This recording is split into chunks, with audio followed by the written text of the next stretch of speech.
warahmatullahi wabarakatuh. Hai, selamat pagi anak-anak.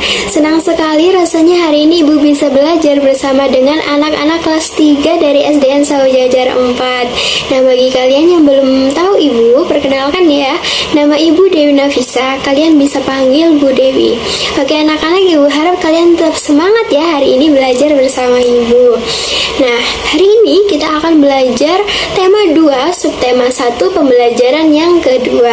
Jadi tujuan pembelajaran kita hari ini yaitu diharapkan anak-anak dapat menyebutkan unsur intrinsik yang terdapat di dalam sebuah cerita dongeng, dan juga anak-anak dapat menemukan pesan yang terdapat di sebuah cerita dongeng. Selain itu, anak-anak juga dapat menyebutkan contoh perilaku bersyukur dan juga berterima kasih yang merupakan pengamalan dari sila-sila Pancasila.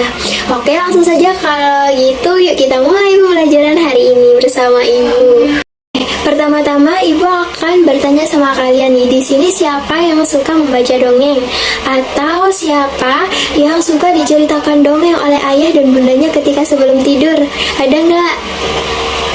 Wah, ternyata banyak ya yang suka membaca dongeng, termasuk Ibu juga suka sekali membaca dongeng anak-anak. Nah, tapi kalian tahu nggak sih apa itu dongeng? Ya, benar sekali. Jadi dongeng adalah sebuah cerita tentang suatu kejadian yang bersifat fiksi atau tidak nyata, dan juga penuh dengan khayalan atau imajinasi. Jadi, dongeng itu sebenarnya tidak benar-benar terjadi. Nah, fungsi dongeng itu ada dua anak-anak. Yang pertama yaitu untuk menyampaikan pesan moral atau pesan yang mendidik untuk pembacanya. Yang kedua sebagai hiburan bagi pembacanya. Di dalam sebuah cerita dongeng itu selalu terdapat unsur intrinsik. Apa sih unsur intrinsik itu?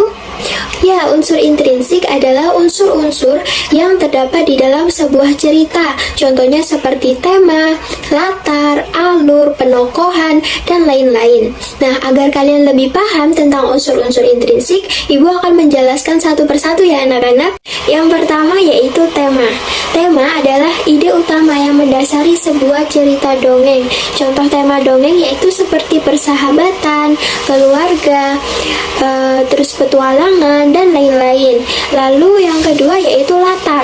Latar adalah keterangan mengenai waktu, tempat, dan suasana yang terdapat di dalam sebuah cerita dongeng. Contoh latar waktu itu seperti di siang hari, di pagi hari, di malam hari. Lalu contoh latar tempat bisa di sungai, di rumah, atau di taman. Lalu contoh latar suasana itu seperti mencekam, menakutkan, dan juga menyedihkan. Yang ketiga yaitu alur. Alur adalah urutan peristiwa dalam sebuah cerita dongeng atau jalannya cerita dongeng. Lalu yang keempat yaitu tokoh. Tokoh adalah para pelaku dalam sebuah dongeng. Bisa hewan, manusia, atau tumbuhan yang diberi nama. Lalu yang kelima yaitu penokohan. Penokohan adalah karakter atau watak tokoh. Misalnya seperti baik hati, suka menolong, ramah, dan lain-lain. Contoh dongeng yang terkenal di Indonesia yang sering kali kita dengar ceritanya seperti Malin Kundang, lalu Bawang Merah dan Bawang Putih, dan juga dongeng Caka Tarub. Nah, pasti kalian sudah pernah membaca dongeng itu ya. Nah, sekarang kita akan belajar nih bagaimana sih caranya untuk menemukan pesan yang terkandung di dalam sebuah cerita dongeng. Biasanya pesan yang terkandung di dalam dongeng itu disampaikan oleh penulis, bisa secara tersurat atau tersirat. Nah, kalau pesannya dituliskan secara tersurat, maka pesan tersebut dituliskan langsung di dalam cerita dongeng. Sedangkan jika pesannya disampaikan secara tersirat, maka pesan atau amalannya itu tidak tertulis langsung di dalam dongengnya. Jadi kita harus mencari dan menyimpulkan sendiri pesan yang ada di dalam dongeng tersebut. Bagaimana sih caranya supaya kita dapat menemukan pesan di dalam sebuah dongeng yang disampaikan oleh penulis secara tersirat? Nah, ada caranya nih anak-anak. Yang pertama, kita harus membaca isi teks dongeng dengan seksama. Bisa dibaca secara berulang-ulang kali sampai kalian paham dengan isi ceritanya. Lalu yang kedua, carilah pokok atau inti cerita dari setiap paragrafnya. Yang ketiga, pahami setiap inti cerita dari setiap paragraf. Kemudian kalian bisa membuat kesimpulan dari inti cerita tersebut menjadi sebuah amanat atau pesan moral. Seperti itu. Nah, agar anak-anak lebih paham, mari kita simak bersama-sama dongeng yang berjudul Pengembara dan Sebuah Pohon. Dua orang pengembara berjalan di sepanjang jalan yang berdebu dan tandus di siang hari yang sangat panas. Tidak lama kemudian, mereka menemukan sebuah pohon besar. Dengan gembira, keduanya lalu berteduh dari teriknya sinar matahari di bawah naungan daun-daun pohon besar yang lebat. Saat beristirahat, mereka melihat ke atas pohon. Salah seorang pengembara berkata kepada teman seperjalanannya, "Betapa tidak bergunanya pohon besar ini. Pohon ini tidak memiliki buah sehingga tidak berguna untuk manusia sama sekali." Pohon besar tersebut lalu berkata, "Kamu manusia tidak tahu berterima kasih." Pohon itu berkata lagi, "Kamu datang dan bernaung di bawah daun-daunku. Kamu menikmati teduhnya perlindungan cabang dan daunku. Kamu masih menyebutku tidak berguna sama sekali?" Oke, baik. Bagaimana dongengnya? Seru kan? Nah, setelah kalian menyimak dongeng yang berjudul Pengembara dan Sebuah Pohon, Ibu ingin memberikan beberapa pertanyaan tentang unsur intrinsik yang ada di dalam dongeng tersebut. Yang pertama, siapa saja tokoh yang ada di dalam dongeng tersebut? Iya, benar sekali. Jadi, di dalam dongeng itu ada 3 tokoh. Yang pertama yaitu sebuah pohon besar, lalu dua tokohnya yaitu seorang pengembara. Lalu pertanyaan yang kedua, di manakah latar tempat kejadian dalam dongeng tersebut? Ya, benar, latar tempatnya yaitu di sepanjang jalan yang berdebu. Lalu pertanyaan yang ketiga, kapankah peristiwa tersebut terjadi?